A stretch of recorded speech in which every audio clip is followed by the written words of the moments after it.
ओम नमः शिवाय। हर हर महादेव। जय शिवा शंभू। दोस्तों, 19 अगस्त सावन पूर्णिमा, रक्षाबंधन। इस दिन चुपचाप गाय माता को खिला दें।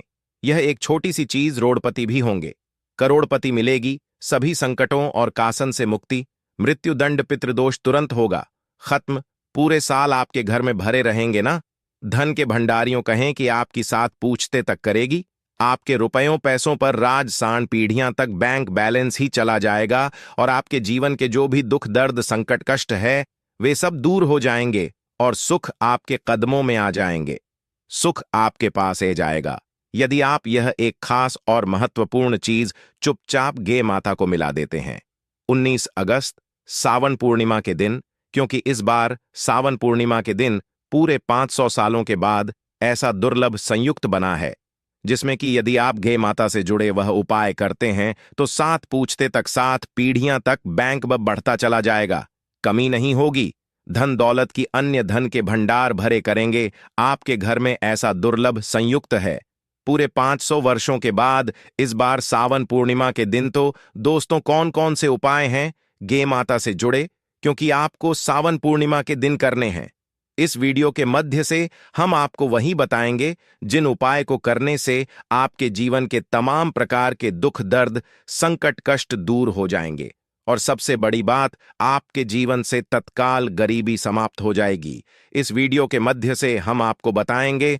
तो दोस्तों, बहुत ही महत्वपूर्ण वीडियो है। यदि इस वीडियो को आप देखेंगे, उन उपाय को जी प्रकार बताएं, इस प्रकार करेंगे तो इस उपाय को करने से 7 पीढ़ियां तक का लाभ मिलेगा। साथ आने वाली 7 पीढ़ियां तक को लिए आपको प्रभावशाली उपाय बता रही थी।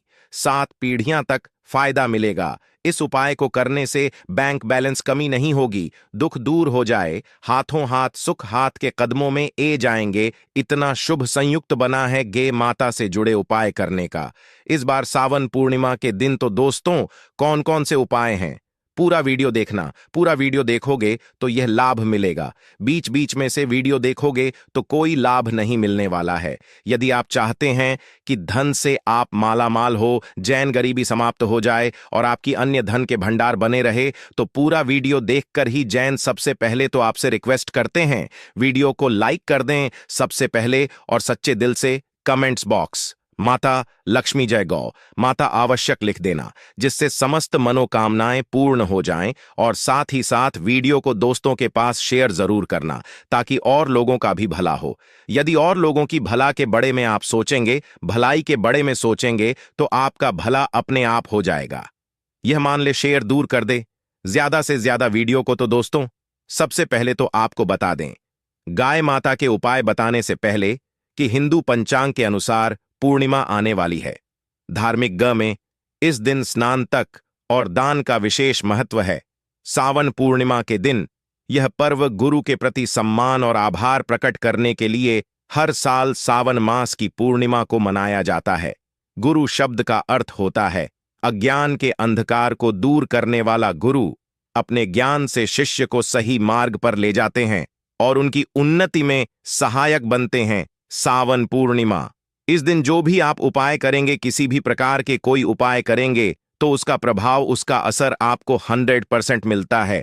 प्रभावशाली उपाय जो भी आप करेंगे उसका अब आपको अवश्य देखने को मिलेगा। जहां दोस्तों आपको बता दें, और गुरु एक ऐसा शब्द है जो ज्ञान प्रेरणा और मार्गदर्शन का प्रतिबिंब है।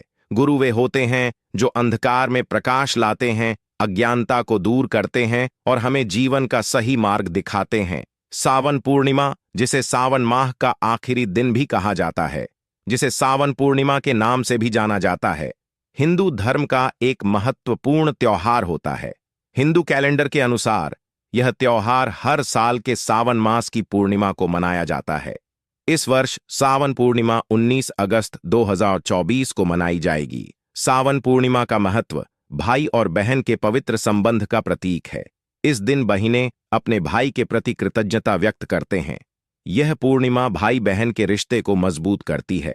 इस दिन बहनें अपने भाई की कलाई पर राखी बांधती है और उनकी लंबी उम्र के लिए कामना करती है। प्रेम और मार्गदर्शन के लिए उनका सम्मान करते हैं। सावन पूर्णिमा भाई बहन के रिश्ते की डोर को मजबूत करते हैं मनाया जाने वाला पर्व है। आइए इस लेख में जानते हैं कि इस साल के सावन पूर्णिमा की तिथि क्या है और साथ ही सावन पूर्णिमा के इतिहास और महत्व के बारे में जानेंगे। सावन पूर्णिमा सावन मास की पूर्णिमा 19 अगस्त 2024 के दिन है, इसलिए इस साल सावन पूर्णिमा 19 अगस्त को मनाई जाएगी। पूर्णिमा तिथि की शुरुआत 18 अगस्त शाम जो 5 OS ईना मिनट से होगी। इसका समापन 19 अगस्त को रात 9 बजे पर होगा। दोस्तों, इस दिन आपको क्या करना चाहिए? इस दिन और मछलियों को आटा दाना आपको अवश्य खिलाना चाहिए। पक्षियों के लिए, पशुओं के लिए आना, मन्नत का आपको एंड अपने का आपको व्यवस्था करनी चाहिए। और साथ साथ श्रवण पूर्णिमा के दिन चंद्रमा अपनी पूर्ण कलाओं में होता है। इस दिन चंद्रदेव की पूजा करने से चंद्र दोष से मुक्ति मिल जाती है। तो दोस्तों, यदि आप चाहते हैं कि आपके जीवन से हर प्रकार के दुख दूर हो जाए, तो दोस्तों आप क्या करेंगे? आप चंद्रमा को एक पत्र में एक तो लौटे में कच्छ दूध अर्पित कर दें। जब भी चंद्रोदय हो, पूर्णिमा की रात ऐसा करने से ऐन धन की बरकत होती है, घर में धन प्रताप के योग्य बनते हैं और समस्त दोष से भी छुटकारा मिल जाता है। और इस दिन भगवान विष्णु और माता लक्ष्मी की पूजा का विधान है। विधि विधान से, श्रद्धा भाव से भगवान विष्णु जी माता लक्ष्मी के दर्शन करें, पूजा करें, आरती उतारें। ऐसा करने से सुख, धन और समृद्धि की प्रताप होती है। व्यक्ति जो कि गमा में भगवान शिवा की विशेष पूजा अर्चना की जाती है, तो इसलिए आप सावन पूर्णिमा के दिन भगवान भोलेनाथ का भी अभिषेक करना चाहिए। कुछ ना बने तो एक लोटा जल अवश्य अर्पित कर दें। यह भी ना बने तो दोस्तों उनके दर्शन जरूर करनी है। भगवान शिवा और मां पार्वती के समस्त कार्य आपके पूर्व ऐन हो जाएंगे। और दोस्तों, बात करें कि गे माता से जुड़े कौन कौन से उपाय आपको करनी चाहिए सावन पूर्णिमा के दिन, जिससे समस्त मनोकामनाएं पूर्ण हो। 7 पीढ़ियां तक धन दौलत बढ़नी चली जाएगी, आपकी 7 पूछते तक करेगी। आपके रुपयों पैसों पर राज्य, तत्काल गरीबी समाप्त हो जाएगी। सभी दुख होंगे दूर और सुख आपके कदमों में होंगे। तो दोस्तों, शुरू करते हैं गे माता से जुड़े कौन कौन से उपाय जो क्या सावन पूर्णिमा के दिन अवश्य करनी चाहिए। चलिए शुरू कर दे दोस्तों। सनातन परंपरा में गे माता गंगा और गायत्री का बहुत ज्यादा धार्मिक महत्व है। मान्यता है कि 2 माता के शरीर पर 33 कोटि देवी देवताओं का वास होता है। गौ माता की सेवा एवं पूजा करने वाले जातक पर इन सभी देवी देवताओं की कृपा बरसाती हैं। वह सेवा सी सिर्फ इस जन्म के बाल की पूर्व जन्म के भी दूर हो जाते हैं। प्रत्येक सुबह जब आपके घर में भजन बनना प्रारंभ हो, तो सबसे पहले बनाई गई रोटी को आप गौ माता के नाम से निकाल दें और भजन करने से पूर्व घूमता को इस रोटी को खिलाएं। यदि संभव हो तो काली गाय माता को खिलाएं। यदि काली गाय माता ना मिले तो सफेद गाय माता को भी आप मिला सकते हैं। यह पूजा और मांगलिक कार्य में गौ माता या उनसे जुड़ी चीज जैसे गाय माता का गोबर, गोमूत्र, ग माता का दूध, दवाग माता के दूध से बना घी अवश्य शामिल करें। इससे आपको उन्हें प्रभाव की प्रताप होगी। सनातन परंपरा के अनुसार जी घर में गाय माता होती हैं, उसे घर से जुड़े सभी वास्तु दोस्त स्वतः ही समाप्त हो जाते हैं। किसी भी पूजा में गे से प्राप्त पंचगव्य युद्ध पदार्थ का उपयोग अवश्य शामिल करें, क्योंकि पंचगव्य के बिना कोई भी पूजा पाठ और हवन सफल नहीं होता। जादू तो वह कृपा अपने के लिए प्रतिदिन, हफ्ता अथवा महीने में परिवार समेत एक बार गौशाला जाने का नियम जरूर बनाएं और वहां गायों को हरा चारा जरूर खिलाएं।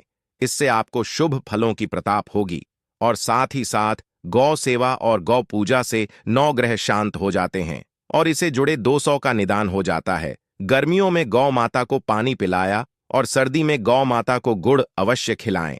ध्यान रखें कि गर्मियों में गगा माता को गुड़ न खिलाएं। अनेक देवी देवताओं को अपने शरीर पर धारण करने वाली गौ माता से जुड़े कई शुभ और अशुभ संकेत भी होते हैं। मसलन गे माता का दूध धोते समय यदि गे माता ठोकर मार दे और सर दूध बिखर जाए तो अपशगुन होता है। यदि कोई यात्रा पर निकाल रहा हो और गौ माता अपने बछड़े को दूध पिलाता सामने ये जाए तो निश्चित रूप से जीत यात्रा के लिए आप निकले हैं। यात्रा आपके लिए अवश्य सफल होगी और वह कम जिसके लिए आप निकले हैं मैं अवश्य ही पूर्ण होगा। यात्रा पर जाते समय बाई और गौ माता की आवाज आना और रात्रि में गौ माता की बीमा करना भी शुभ होता है दोस्तों। साथ ही साथ गौ माता के साथ आप भूलकर भी यह काम ना करें, अन्यथा मिलता है घर नरक और जीवन भर की परे निशानियां। दोस्तों, गौ माता को राष्ट्रीय पशु बनाए जान और इन्हें मौलिक अधिकार दिए जान की बात हो रही है, तो सवाल उठाता है कि गौ माता जब भारतीय संस्कृति का हम हिस्सा है, तब भी गौ माता के साथ लोग खराब व्यवहार कैसे कर लेते हैं। गौ माता दर दर भटकती रहती है, भरपेट इन्हीं चारों तक लोग नहीं देते। गौ माता जब तक दूध देती रहती है तो उनकी सेवा होती है, और जैसे ही दूध देना बैंड कर देती हैं तो लोग इन्हें उनकी किस्मत पर छोड़ देते हैं, सड़कों पर और गलियों में भड़काने के लिए।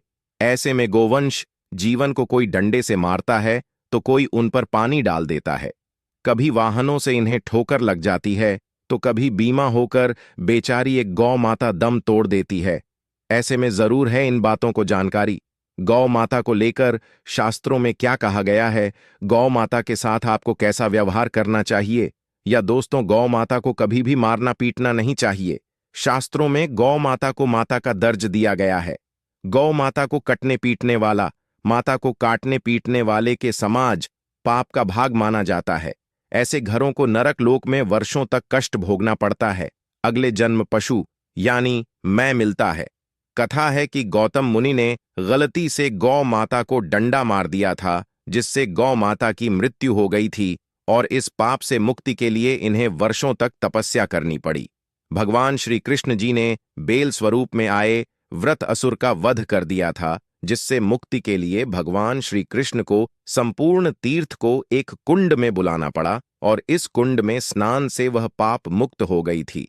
या दोस्तों, साथ ही साथ जो लोग पानी पी रही गौ माता को भागते हैं, वे घर पापी के भाग्य बनकर नरक भगते हैं, ऐसा पुराण में बताया गया है। जबकि 2 लोग के माता के लिए प्याऊ और 4 बनवेट हैं, वह मां भाग्यवान होते हैं। ऐसे लोग घर पाप से मुक्त होकर स्वर्ग का जाते हैं और बड़े ही धनवान कल में जन्म लेकर सुख भगते हैं, और साथ ही साथ आराम कर रही गौ माता को कष्ट देकर कभी भी उठाना नहीं चाहिए। कहते हैं कि जिस स्थान पर गौ माता बैठी है, वहां से नकारात्मक ऊर्जा समाप्त हो जाती है।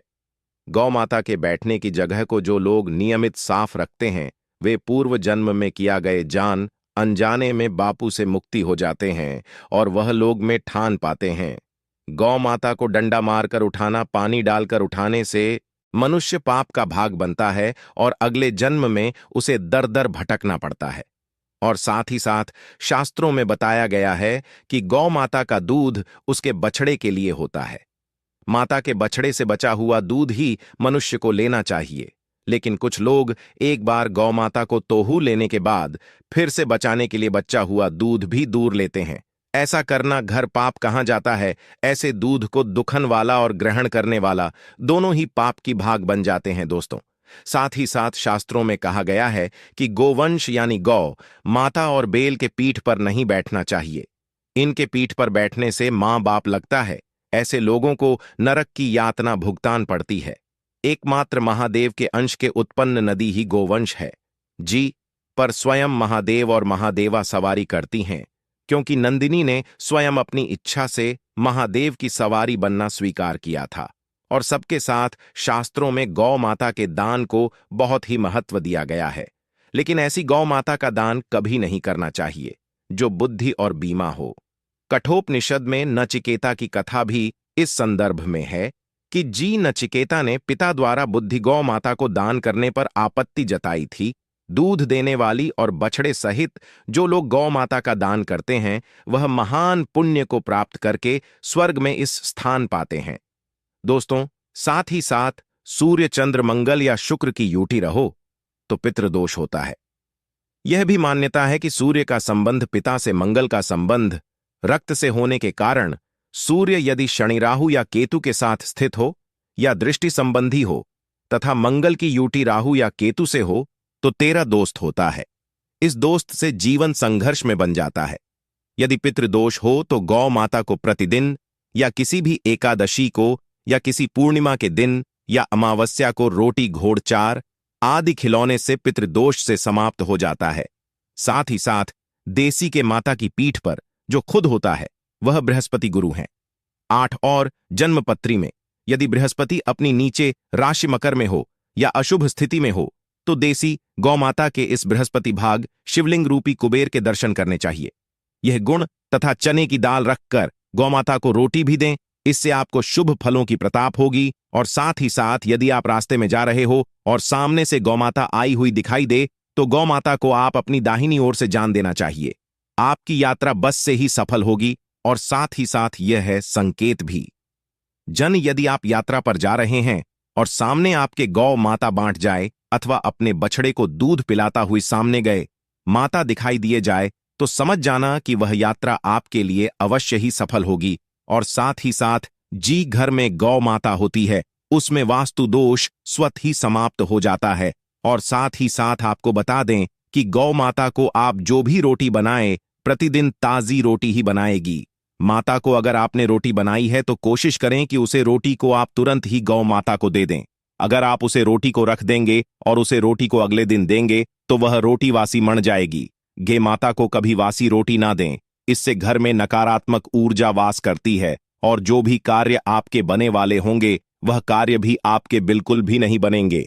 इससे आपके घर में हमेशा दर्द ऊर्जा का वास रहेगा और आप भी कार्य को करेंगे उसे कार्य में आपको हमेशा असफलता ही हाथ लगी। इसलिए कोशिश करें गौ माता को रोजाना ताजी ही रोटी बनाकर खिलाएं और रोटी को बिल्कुल ना रखें।